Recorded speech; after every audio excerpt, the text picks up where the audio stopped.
Hello students, Bharatvarsha থেকে আমি যে প্রশ্নটা তোমাদের আজকে দিচ্ছি দেখো, সেটা হচ্ছে আমি কি তা দেখতে পাচ্ছিস নে। কোন প্রশ্নের উত্তরে বক্তা এ কথা বলেছেন? গল্প অনুসারে বক্তার স্বরূপ উদ্ঘাটন করো।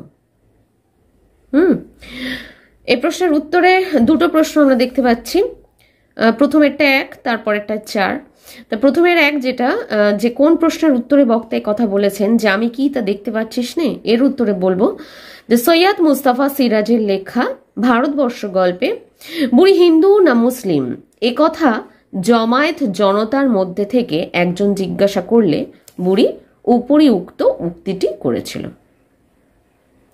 পরের প্রশ্ন ছিল যে গল্প অনুসারে বক্তার স্বরূপ উদ্ঘাটন করো। তার উত্তরে বলবো পরে প্যারায়, দেখো যে দুরন্ত শীতের সকালে অকাল দুর্যোগে ঘরে বসে দিন কাটতে না চাইলে গ্রামের চাষা ভুষো মানুষজন চলে আসে জগার চায়ের দোকানে। নানান কথাবার্তায় আসর জমে ওঠে। এমন সময় দুর্যোগ মাথায় নিয়ে দোকানে আসে কুজো থুত্থুরে এক ভিখিরি বুড়ি। এক মাথা সাদা চুল সমেত তার রাক্ষসী চেহারা, পরনে নোংরা ছেঁড়া কাপড়, গায়ে জড়ানো চিটচিটে তুলোর একটা কম্বল, হাতে একটা বেটে লাঠি। বুড়ি কোথায় থাকে তারা কেউ জানে না। তাই বুড়ির খোঁজ খবর নেওয়ার উদ্দেশ্যে নানান প্রশ্ন ও ঠাট্টা তামাশা করলে বুড়ি গাল মন্দ করে। তারপর চা খেয়ে দাম মিটিয়ে ভিজতে ভিজতে রাস্তার ধারে বটগাছের কোটরে গিয়ে আশ্রয় নেয়।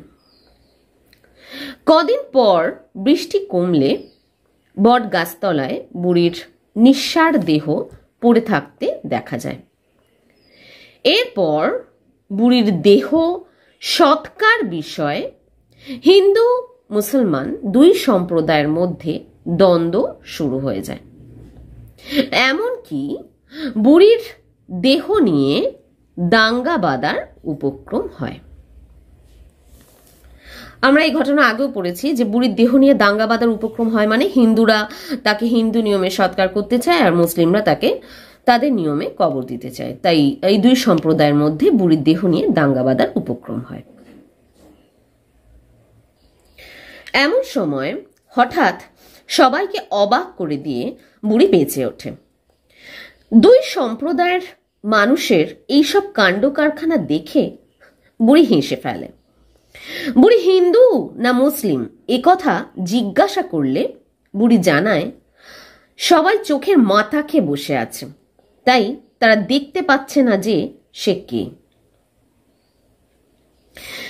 বুড়ির এই কথার মধ্যে দিয়ে বা বুড়ির এই উত্তরের মধ্যে দিয়ে লেখক বুঝিয়ে দেন যে বুড়ি হিন্দুও নয় মুসলমানও নয়, সে দারিদ্র পীড়িত অসহায় এক মানুষ, যাকে ভিক্ষা দেয় এ দেশেরই মানুষ, যাকে আশ্রয় দেয় এ দেশেরই বৃক্ষরাজি ও পথঘাট। এই ভারতবর্ষে বসবাসকারী সে এক ভিখারিণী ভারতবাসী, বা এই ভারতবর্ষে বসবাসকারী বুড়ি এক ভিখারিণী ভারতবাসী। ওকে, আজকের প্রশ্নের উত্তরটা এই পর্যন্তই। আশা করি তোমরা প্রশ্নের উত্তরটা বুঝতে পারলে। খুব ভালো করে পড়ো। ভারতবর্ষ গল্পটা প্রথমে খুব ভালো করে পড়লেই মোটামুটি প্রশ্নের উত্তরগুলো নিজেদের মতো করে লিখতে পারবে। তবে প্রত্যেকটা প্রশ্নে একটু আলাদা আলাদা থাকে, কিছু না কিছু যেভাবে লাইন তুলে দেয় সেভাবেই ব্যাখ্যা করতে হয়। কিন্তু সবার আগে বলবো প্রত্যেকটা গল্প প্রত্যেকটা কবিতা খুব ভালো করে পড়ো, তাহলেই মোটামুটি নিজেদের মতো উত্তরটা তোমরা তুলে ধরতে পারবে। আজকের এই পর্যন্তই। নেক্সট ভিডিও তোমাদের কাছে আবার চলে আসছি। ওকে, বাই বাই।